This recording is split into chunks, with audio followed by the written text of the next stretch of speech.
Assalamualaikum warahmatullahi wabarakatuh. Alhamdulillah, wassalatu ala rasulillah. Saya hormati Tuan Guru SMA Servis Mulia, dan saya hormati para calon guru angkatan 5 Hasan. Pada kesempatan kali ini kita akan mempresentasikan tentang sebuah atau mungkin skema atau cara dalam penanganan kasus yang terjadi dalam sekolah. Bagaimana ketika siswa melakukan pelanggaran, bagaimana guru harusnya memberikan teguran dan lain sebagainya. Mungkin dikupas oleh teman-teman juga. Yang kedua, saya ucapkan terima kasih yang sebesar-besarnya kepada Tuan Guru yang kalau diadakan sini.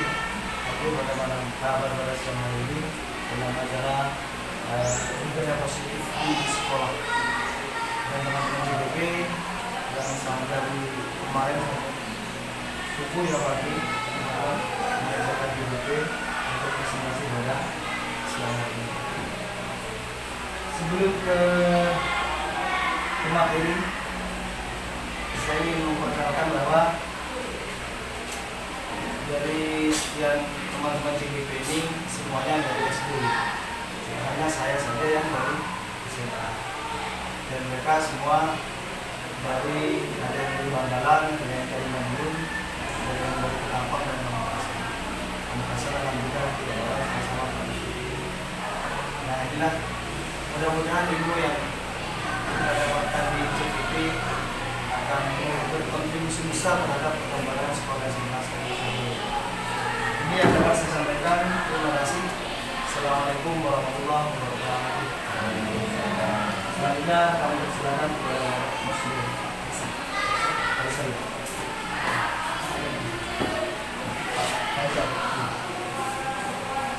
Assalamualaikum warahmatullahi wabarakatuh. Terima kasih atas waktunya. Sekarang saya bersama saya kemudian ini saya bertugas di hari ini saya akan memaparkan materi tentang budaya positif. Yang pertama, topik dalam eksplorasi konsep dan nilai yang universal, kemudian berikutnya dan informasi, ilmu dan pengetahuan. Kemudian yang kedua, ketiga dari kelas, kemudian kebutuhan dasar manusia, dan kemudian kualitas, kemudian restitusi lima posisi kontrol. Jadi yang sudah disampaikan pada hari ini ada 5 posisi kontrol pada saat kita menyelesaikan permasalahan ini. Kemudian ada signifikan restitusi. Kemudian itu yang pertama, disiplin dan nilai kebajikan yang akan saya bagikan. Siapa yang sebelumnya memegang kontrol? Sebelum kita masuk lebih jauh, saya kira coba Bapak Ibu tidak sebagai saya masuk itu juga di bagian kanannya. Kemudian dikepalkan. Kira-kira kalau misalkan tangan kita kepal, kemudian ada orang lain yang sebelahnya misalnya disengaja begitu ya, atau misalnya dipaksa, ya, kira-kira bisa tidak? Ya, tidak akan saya bagi walaupun ada teman-teman yang meminta. Jadi yang dimaksud dengan kontrol di sini berarti yang punya peranan untuk bisa membuka itu siapa? Kita sendiri gitu ya. Jadi yang bisa membuka kontrol terhadap sesuatu itu adalah diri kita sendiri. Kemudian teori kontrol di sini berbeda makna. Yang pertama dari ilusi guru dapat mengontrol murid. Kemudian yang kedua ilusi bahwa kritik dan membuat orang merasa bersalah dapat menguatkan karakter. Kemudian yang ketiga adalah ilusi bahwa semua orang kritik dan bermanfaat. Kemudian ilusi bahwa orang dewasa memiliki hak untuk memaksa. Kemudian manakah kira-kira ilusi yang ada di sini selama ini kira-kira? Guru dapat mengontrol murid, gitu ya. Tapi sebenarnya juga tidak benar, gitu ya. Kemudian Pak, perubahan paradigma atau stimulus respon dari kontrol. Bisa ada stimulus respon dari kontrolnya. Stimulus responnya kita mencoba mengubah orang agar berpandangan sama dengan kita, kemudian berperilaku buruk juga dari suatu kesalahan, kemudian orang lain bisa mengontrol saya, kemudian saya bisa mengontrol orang lain. Karena di sini adalah ada pemaksaan pada suatu kehidupan belajar. Jadi dari kontrolnya kita berusaha memahami pandangan orang lain tentang dirinya, berperilaku memiliki tujuan dan hanya Anda yang bisa mengontrol diri Anda. Kemudian Anda bisa mengontrol orang lain dari cara yang berhasil. Dan proses pendidikan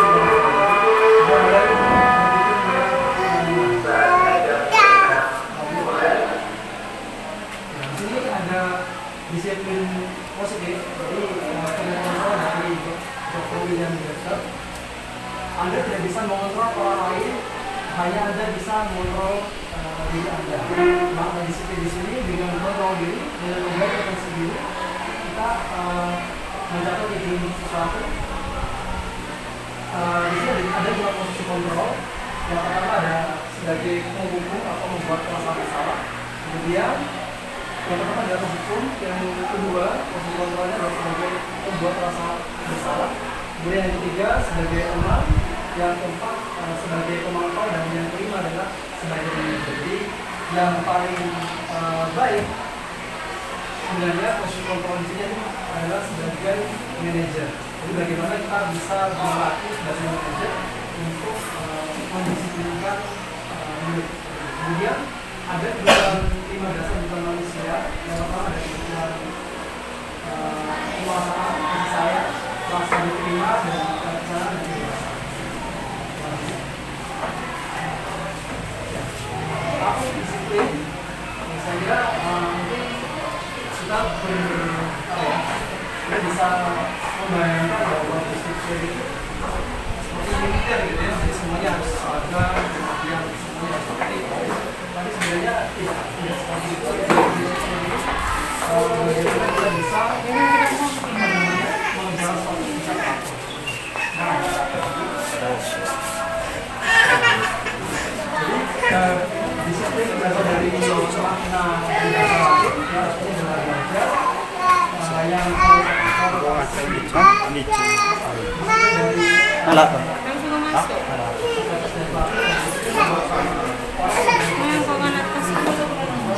yang dihargai.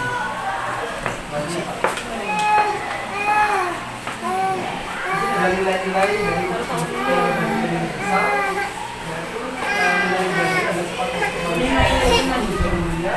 kemudian dengan mengarahkan nilai-nilai belajar dengan motivasi potensial nilai-nilai belajar membangkitkan coba dari dalam itu dari orang.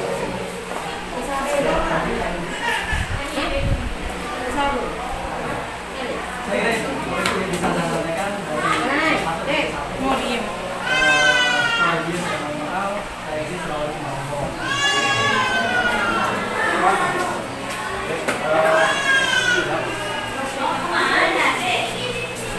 Misalnya waktu pertama yang ada tanda sebenarnya bahwa yang bisa jadi menurut ada menghukum, memantau, dan manajer sampai merasa membuat orang sama. Banyak yang kita bisa melihat murid itu seperti apa? Aku menghukum, aku jadi manajer, aku jadi teman, aku jadi komponen ini. Saya kami bersama Bapak Kusme. Oh Pak, Pak yang ini. Bawa airnya yang bersih.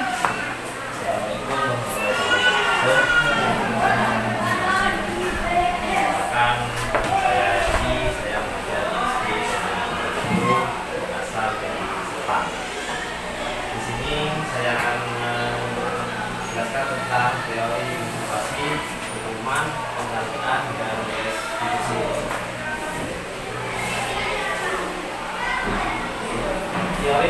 observasi perilaku manusia. Yang pertama, untuk menghindari ketidaknyamanan atau hukuman. Apa yang akan terjadi apabila saya tidak melakukan? Yang kedua ini pertanyaannya untuk mendapatkan imbalan dari orang lain. Apa yang akan saya dapatkan apabila saya melakukan? Kemudian yang ketiga, untuk menghargai diri sendiri. Saya akan menjadi orang yang seperti apa apabila saya melakukannya. Di sini salah satu kata-kata motivasi internal untuk diri sendiri. Kemudian kata merdeka menurut Ki Hajar Dewantara. Merdeka itu artinya tidak hanya terlepas dari perintah, akan tetapi juga cakap buat memerintah diri sendiri. Berarti merdeka itu apa yang kita buat menurut kita sendiri, itu tidak terkontrol dengan orang lain. Itu kata Ki Hajar Dewantara. Selanjutnya adalah restitusi. Restitusi adalah proses menciptakan kondisi bagi murid untuk memperbaiki kesalahan mereka, sehingga mereka bisa kembali pada kelompok mereka dengan karakter yang lebih kuat. Restitusi juga merupakan proses kolaboratif yang mengajarkan murid untuk mencari solusi untuk masalah mereka dan membantu murid berpikir tentang orang seperti apa yang mereka ingin menjadi atau tujuan mulia dan bagaimana mereka harus memperlakukan orang lain. Kemudian inti restitusi ada 9. Yang pertama, bukan untuk menembus kesalahan, namun untuk belajar dari kesalahan. Kemudian yang kedua, menuntut untuk melihat ke dalam diri. Yang ketiga, ada tawaran bukan paksaan. Yang kedua, memperbaiki hubungan. Yang keempat, menuntut untuk melihat ke dalam diri. Yang kelima, restitusi diri adalah cara yang paling baik. Yang keenam, mencari kebutuhan dasar untuk mendasari tindakan. Yang ketujuh, fokus pada karakter bukan tindakan. Yang delapan, fokus pada solusi. Yang sembilan, mengembalikan murid yang berbuat salah pada kelompoknya. Di sini restitusi itu adalah ketika ada murid bermasalah, itu tidak langsung dijawab sebagai orang yang bersalah, tetapi ditanyakan dulu apa yang mereka buat, tujuannya apa, seperti itu. Tidak membuat murid bersalah itu langsung dijawab bersalah, tidak gitu. Ditanyakan dulu karakternya seperti apa, agar mereka bisa mengetahui kalau dirinya bersalah, kemudian yang benar seperti apa. Itu maksudnya seperti itu. Yang ketiga adalah keyakinan kelas. Bisa ditunjukkan oleh Bapak Ida. Assalamualaikum warahmatullahi wabarakatuh. Sebelumnya perkenalkan, nama saya Angga Diri Setiawan. Saya asalnya dari Madiun, bekerja di SD 62. Hari ini saya akan menjelaskan tentang pembelajaran ketiga, yaitu tentang keyakinan kelas. Mengapa tidak ada peraturan saja? Mengapa harus keyakinan kelas? Karena mengapa kita memiliki peraturan harus menggunakan helm bila mengendarai kendaraan roda dua? Mengapa kita memiliki peraturan 3M, menggunakan masker, mencuci tangan dan menjaga jarak 1,5 meter? Mengapa kita memiliki peraturan dan menjaga tepat waktu pada saat mengikuti pelanggan? Untuk mendukung motivasi intrinsik, kembali ke nilai-nilai keyakinan atau keyakinan lebih menggerakkan seseorang dibandingkan mengikuti keyakinan. Yaitu keyakinan kelas itu adalah sesuatu yang kita sepakati bersama, yang kita buat bersama dengan peserta didik. Ya Pak, lanjut. Budaya positif, di sini ada budaya positif, lingkungan positif, keyakinan kelas dan peraturan kelas. Menurut Bapak Ibu yang ada di sini, mana yang merupakan keyakinan kelas? Di sini ada kesepakatan kelas, menjaga kebersihan sekolah, berkeluarga sudah biasa, aktif dalam pembelajaran, oke. Kami guru dan murid yang saling menyayangi, kami murid yang semangat belajar, kami murid yang peduli dengan teman-teman. Nah, menurut Bapak dan Ibu semua yang ada di sini, di antara dua contoh ini mana yang merupakan keyakinan kelas? Ya benar, dua-duanya adalah keyakinan keras, yaitu sesuatu yang kita buat bersama dengan murid-murid, dengan peserta didik kita untuk apa yang akan kita lakukan ke depannya. Gitu. Ya, misalkan kami dan murid-murid saling menyayangi. Nah, kita sudah sepakat, kita sudah membuat keyakinan kalau seorang guru dan murid harus saling menyayangi. Jadi seandainya ada murid yang salah, tidak boleh dihukum, namanya harus disayangi. Dihukum dengan cara menyayangi, seperti institusi tadi yang disampaikan oleh Pak Yandi, yaitu ditanya, misalkan ada yang datang terlambat, kita tidak boleh langsung ditanya dulu, kenapa kamu terlambat? Kita tanya latar belakangnya, terus menurut kamu itu salah atau benar? Nah, kalau itu salah, bagaimana solusi kamu untuk menyelesaikan itu? Jadi buat anak itu berubah dari dirinya sendiri seperti itu ya. Nah, jadi ini keyakinan kelas itu adalah semua kesepakatan atau keyakinan yang sudah kita buat bersama dengan peserta didik agar pembelajaran bisa berlangsung dengan baik. Yang lanjut ini. Nah, kegiatan pendalaman keyakinan kelas tabel T dan Y. Nah, seperti ini, rumah. Kami meyakini bahwa sangat penting untuk membantu semua orang dan dalam orang lain. Bekerja, kami bekerja bahwa sangat penting untuk mengerjakan segala atau pekerjaan yang mengikuti kegiatan yang akan diterima dan dimiliki. Kami meyakini bahwa sangat penting untuk merasa diterima pada suatu kelompok dan saling peduli satu dengan yang lain. Hormat, berteman, melihat dan menghormati. Intinya kita harus saling menghormati dengan stabilitas, saling menyayangi dengan stabilitas. Kita lanjutkan dulu. Contoh, misalkan hormat itu seperti datang tepat waktu. Terus menyapa teman dan guru setiap hari, kalau ini kita sapa, selamat pagi Pak, selamat pagi Bu. Mengembalikan barang teman yang telah dipinjam dan mengucapkan terima kasih. Seperti teman itu anak-anak diajari kalau habis mengembalikan barang yang sudah kita pinjam, kita ucapkan terima kasih. Jadi kita dia itu merasa dihargai itu. Oh, ini pinjam, setelah pinjam aku dia mengucapkan terima kasih. Dan jadi kalau pinjam lagi pasti kita kasih seperti itu ya. Merasa dihargai.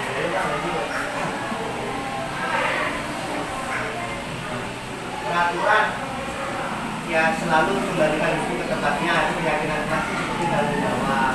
Untuk menghormati orang lain itu berarti peraturannya dilarang mengganggu orang lain. Untuk menghormati orang lain berkomitmen nanti di sekolah 5 menit sebelum pembelajaran dimulai itu seperti kita berkomitmen kalau kita harus hadir 5 menit sebelum pembelajaran dimulai sudah ada di kelas. Dilarang melakukan kekerasan, selamat menghormati orang lain, tidak boleh memukul, tidak boleh menjewel, mencubit, tidak boleh ya, karena sekarang sudah berubah, tidak seperti zaman dulu lagi, tidak seperti zaman kolonial lagi yang sering memukul, mungkin seperti bapak ibu guru kita yang dulu masih terngiang sampai sekarang. Loh, kita pernah dipukul sama bapak itu, masih terngiang sampai sekarang. Tetapi dalam hati dia seperti ini, kalau tidak dipukul bapak itu aku tidak akan minta. Tetapi walaupun kita pintar akhirnya, tetapi kenangan buruk itu akan tersimpan sampai sekarang. Itu masih ingat, oh itu saya pernah begini sama ibu itu, saya pernah begini sama guru itu, sudah itu ya. Nah lanjutnya gantian atau menunggu giliran, menghormati orang lain, bersabar, menggunakan masker agar kita bisa terhindar dari penyakit, selamat dari penyakit, terhindar dari penyakit yang menular seperti corona yang lagi viral sekarang ini ya. Jangan berlari di kelas atau koridor. Biar apa? Biar kita tidak jatuh, biar tidak bertabrakan, kita bisa selamat, tidak menjadi ketegangan gitu ya. Ya lanjut aja sih.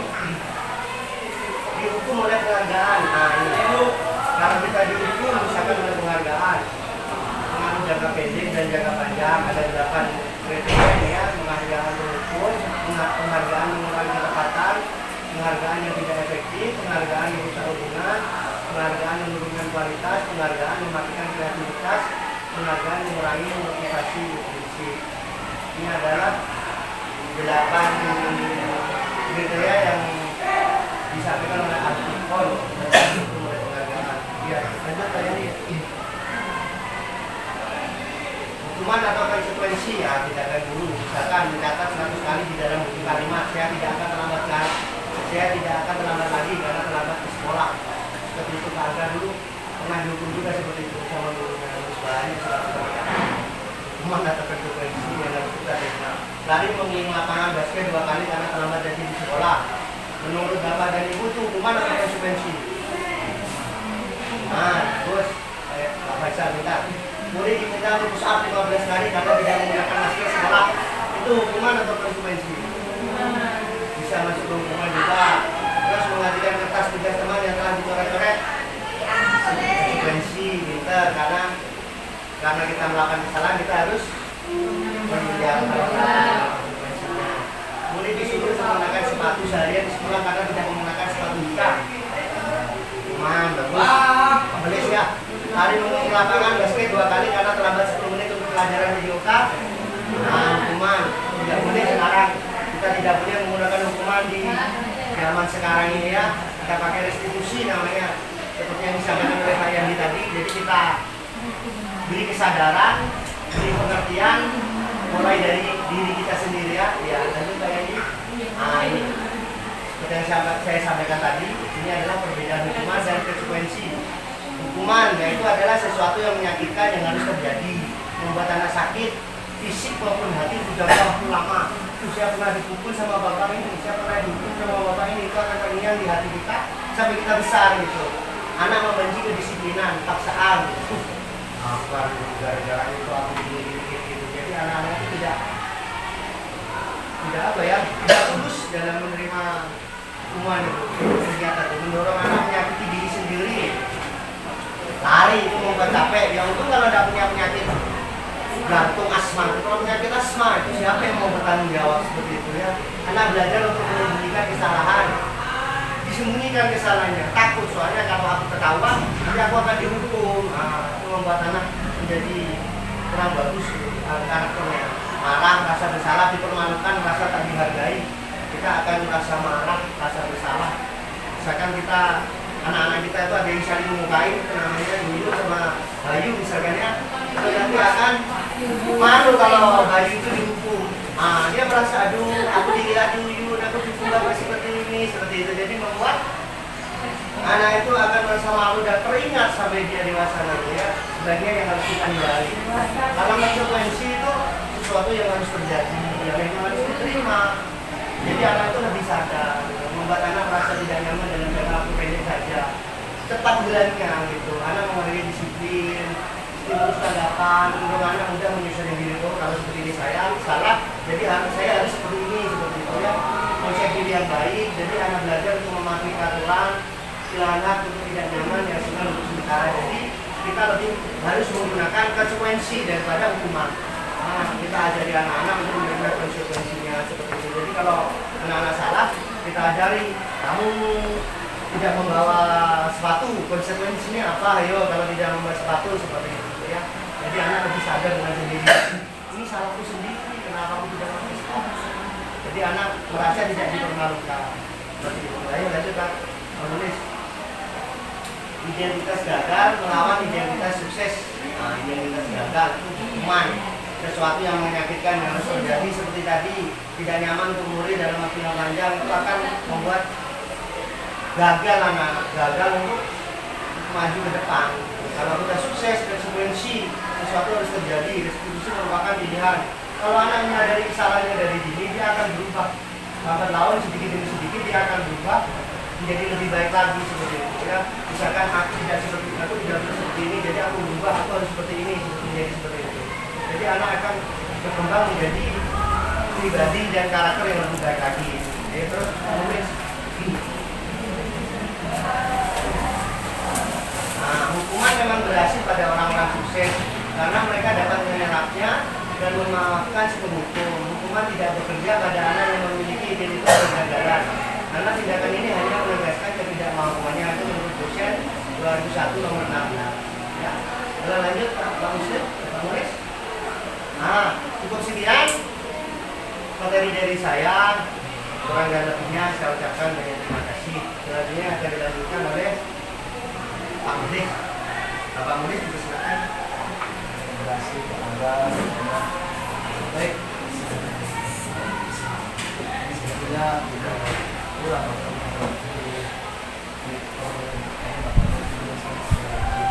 tapi pada dasarnya setiap anak yang melakukan kesalahan pasti punya tujuan.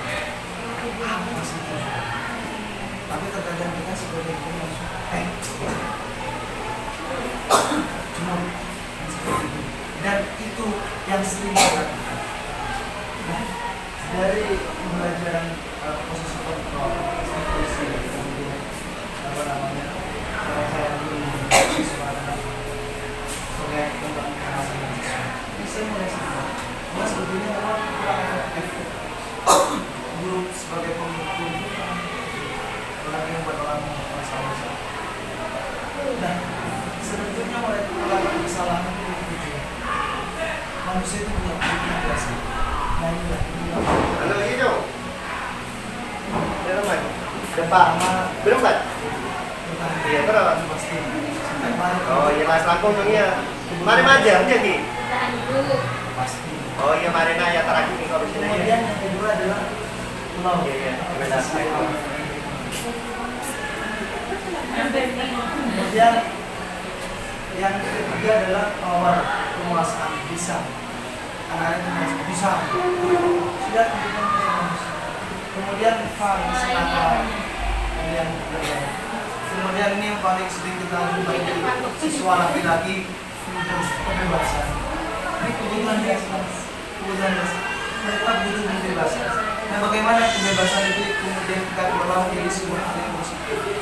Nah, ini tindakan yang sama dapat dilakari oleh kebutuhan dasar yang berbeda. Karena itu kenali kebutuhan dasar siswa. Kita sebetulnya mohon maaf, saya nggak suka sama belajar. Seakan-akan di kelas itu siswa harus sama. Mereka punya kebutuhan dasar yang berbeda. Satu memang kebutuhannya pengen bisa yang dulu ada, sampai semangat dulu kalau kan ada. Ada yang memang yang punya kebebasan. Kalau Pak belum dulu, Pak seperti itu. Nah, bagaimana kreativitas guru dalam melaksanakan kegiatan belajar dan mengajar? Ya, masih saya kebutuhan dasar yang pertama ingin disukai dan akrab dengan orang tuanya, belajar karena suka pada gurunya banyak, rakyat tapi teman sebaya sangat penting. Nah, kemudian suka belajar kelompok. Ini kasih sayang kebutuhan. Kemudian penguasaan, bisa mampu istri, ingin menjadi pemimpin, berdasarkan mampu pokok, kamu tunjukkan kok. Kemudian mengamati sebelum pencobaan baru. Kemudian lagi merasa kecewa bila melakukan kesalahan. Ini ada sedikit sangat rapi dan sistematik dari Indonesia. Ini pencapaian terbaik. Kesenangan, ingin menikmati apa yang dilakukan, walaupun salah, tapi ingin menikmati. Konsentrasi tinggi saat mengerjakan hal yang disenangi. Kemudian suka melakukan indikator, suka bergurau, biasanya di kelas mengemaskan bahkan cara komunikasi dulu. Kemudian yang keempat, kebebasan dan freedom, menginginkan pilihan. Pokoknya berbebas perlu bergerak, suka mencoba-coba, tidak terlalu terpengaruh oleh orang lain, maunya sendiri, senang mencoba hal baru dan menarik. Kemudian dan inilah kebutuhan dasar manusia yang harus kita kenali. Ini nanti di modul 4 kita belajar berdiferensiasi. Ini selanjutnya kita proses kontrol. Bapak ketum. Silakan.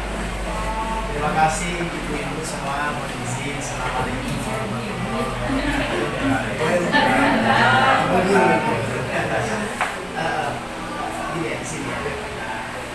Sebelum saya menyampaikan materi selanjutnya dari posisi kontrol, saya ingin bertanya dulu. Ibu-ibu sini mengajar apa saja? Ibu mengajar apa? PAI itu bahasa Arab. Ibu matematika. Oh, dibantu ya. Terima kasih menjadi ibu acara. Biologi.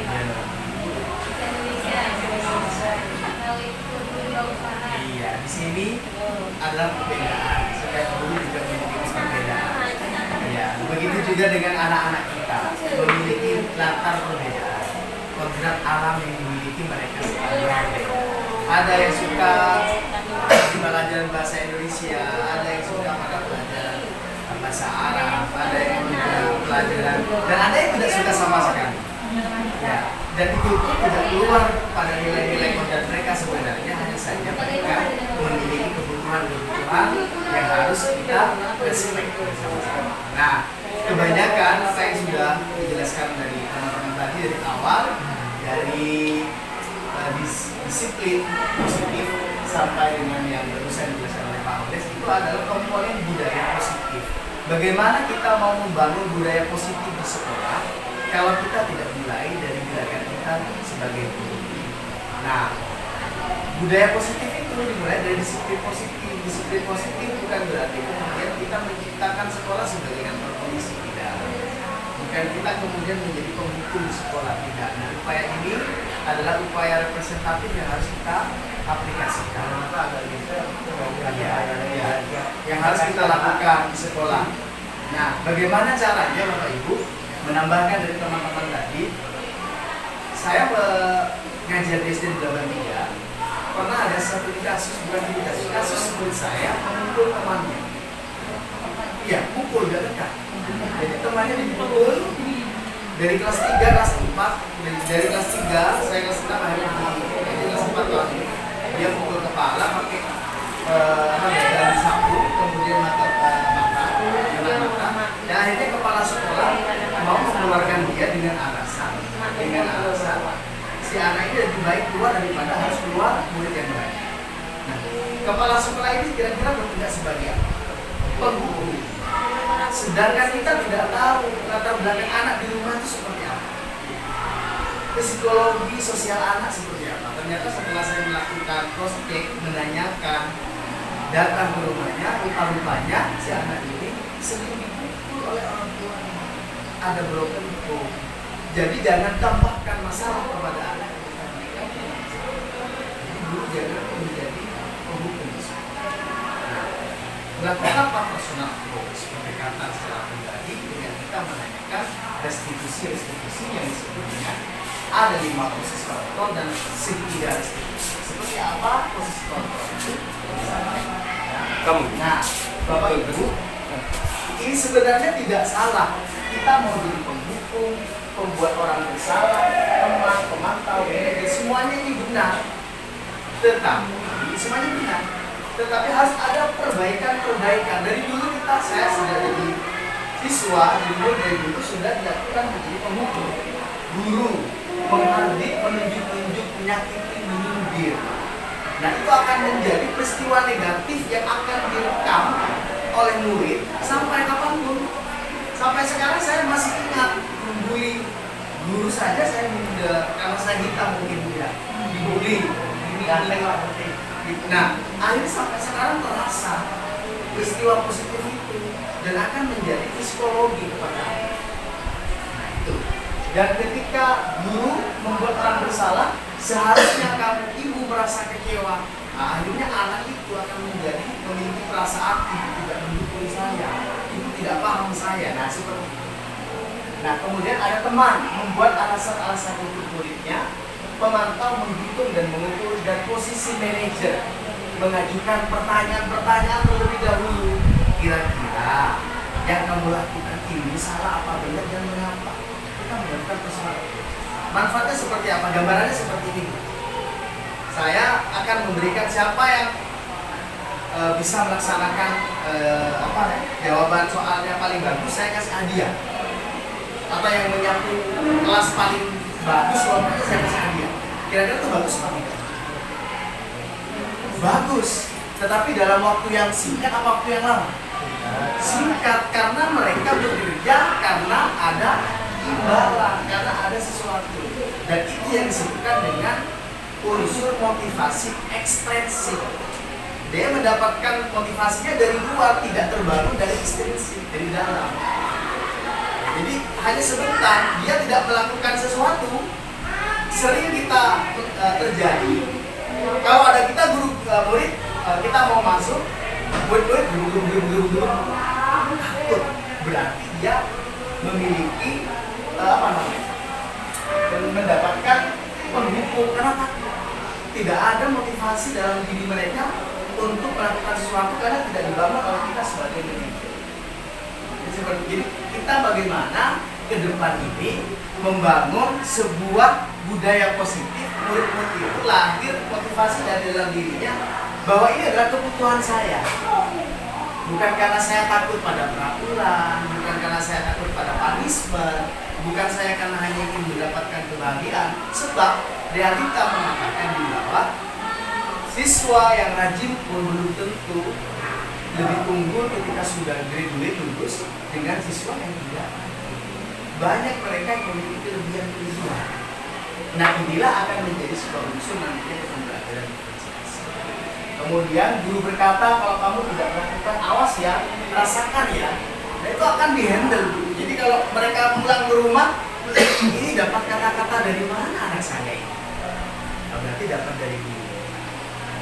Jadi mereka akan hanya sekedar takut saja dan lambat laun mereka akan mengalami ataupun melakukan kegiatan yang bersifat negatif.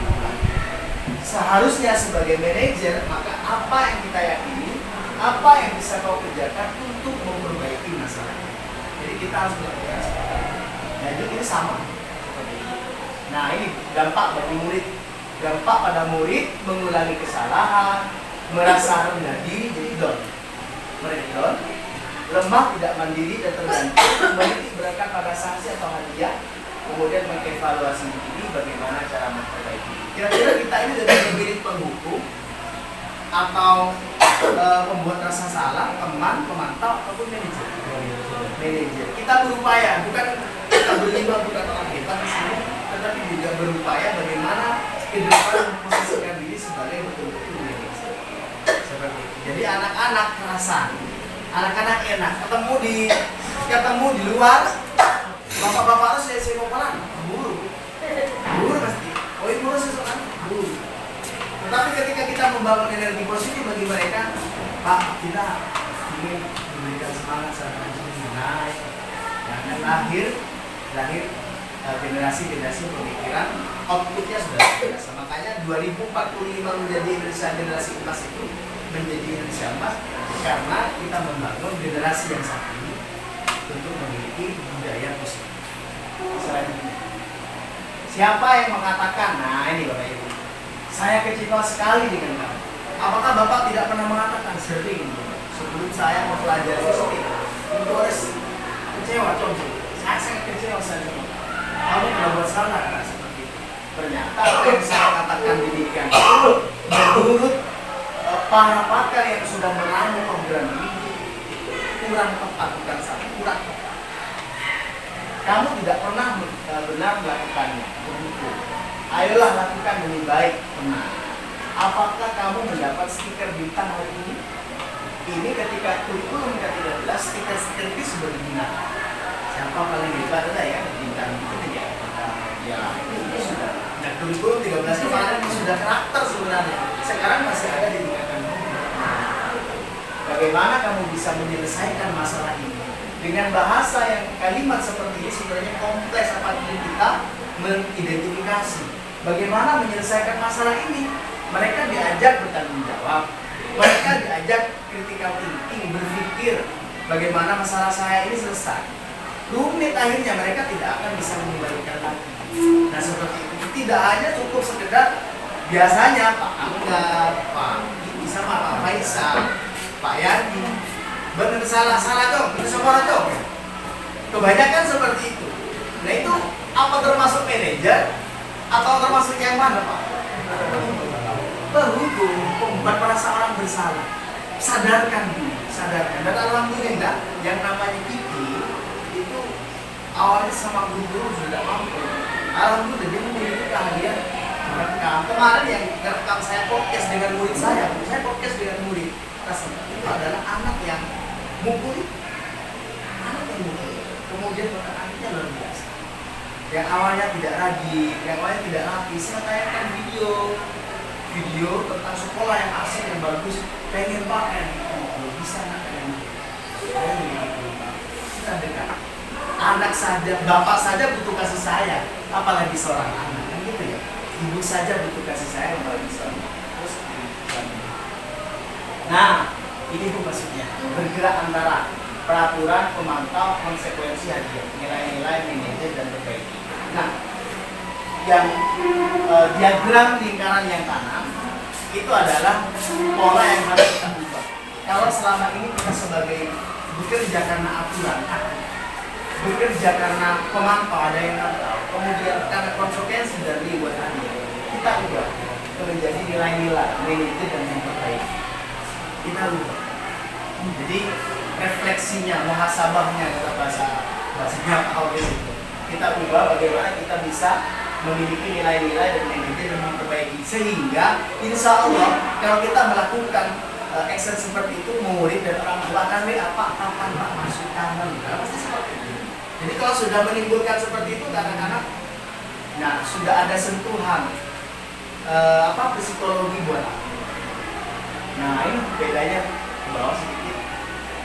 Kalau kamu tidak melakukan bla bla bla, saya akan contoh kita memberikan tugas di kelas.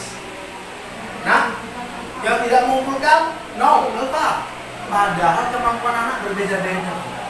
Ada yang tidak bisa baca, masa kita mau paksa? Gitu ya. Ada yang anak yang bisanya, iya, yang tidak tulis gitu kan ya. Nah baru saja saya sebelum kesini saya memberikan tugas tentang pembelajaran 4 perubahan zat. Boleh silahkan membuat praktik tentang berubah zat, boleh dibuat video, boleh direkam pakai suara, boleh dibuat nyanyi, boleh dibuat gambar. Jadi mereka bisanya kayak mana? Nah itu kembali pada programnya mereka.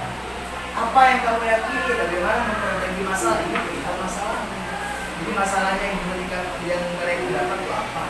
Oh ini masalahnya saya ini Pak, masalah saya ini Pak.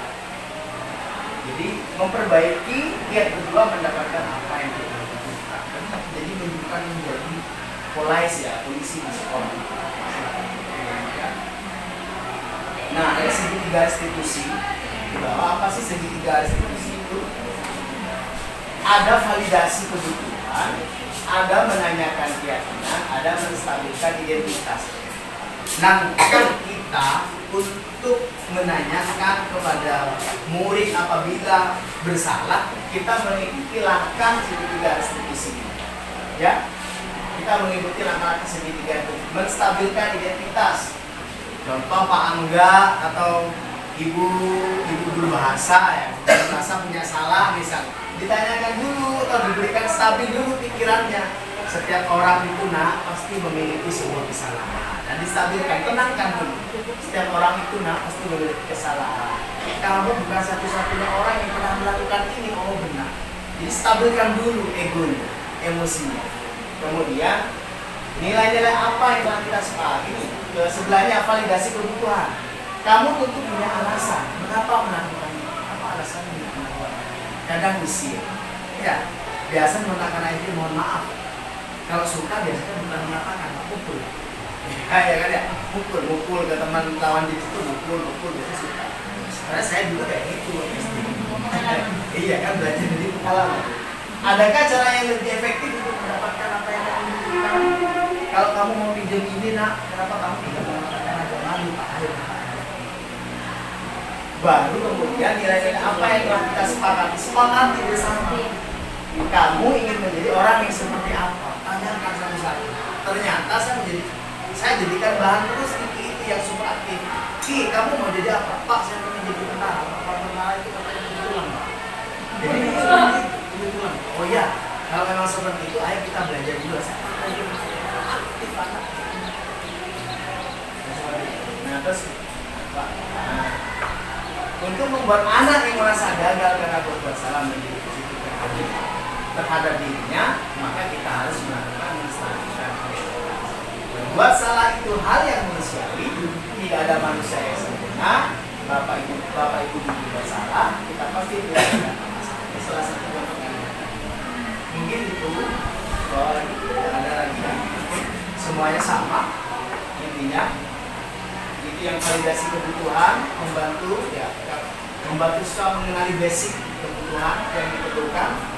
Kemudian guru bisa mengatakan seperti ini, kamu bisa saja melakukan hal yang dulu, tapi kamu sudah melakukan. Terakhir,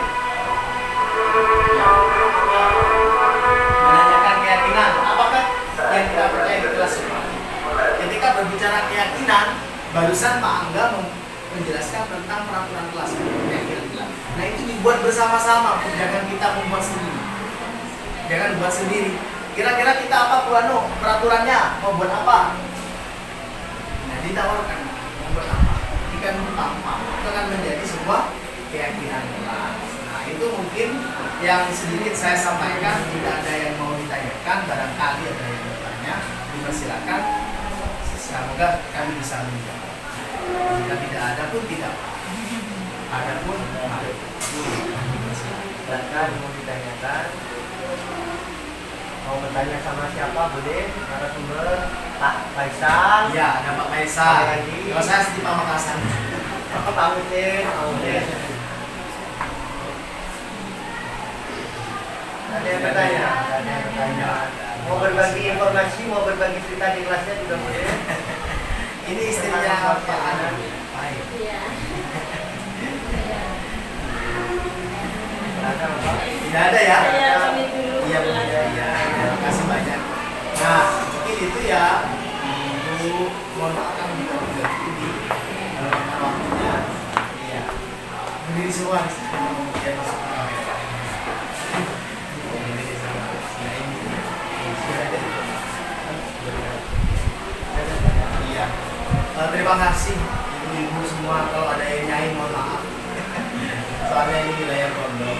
Jadi sekiranya kami datang ke sini bermanfaat, semoga itu menjadi wilayah kami menjalankan tugas sebagai guru penggerak. Kebetulan di Batu Bambang 5 orang dan kami menyebutnya Pandawa 5 karena laki-laki. Dan sebagai cowok dan 1 adalah dari pondok. Terima kasih Pak Mulis ya. Pak Mulis. Saya belum ada Mas. Pak Mulis. Kalau ada kekurangan itu wajar, manusia. Kalau ada kelebihan itu juga wajar, karena kelebihannya tentunya. Gitu ya. Terima kasih banyak. Semoga pertemuan ditunggu dulu kalau tidak ada kegiatan berikutnya, karena kalau kami lagi mengirimkan di sana. Namanya Ya apa? Oh, udah apa? Assalamualaikum warahmatullahi wabarakatuh.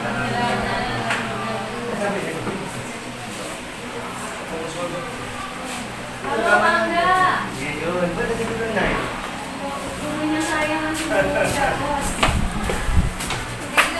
Guru. Yo, pagarnya. Guru saya sedikit lupa Pak Bangga. Pagarnya ini. Benar daftar yuk, guru bergerak yuk. Kan ini Pak ada syaratnya harus berapa tahun kayak. Syarat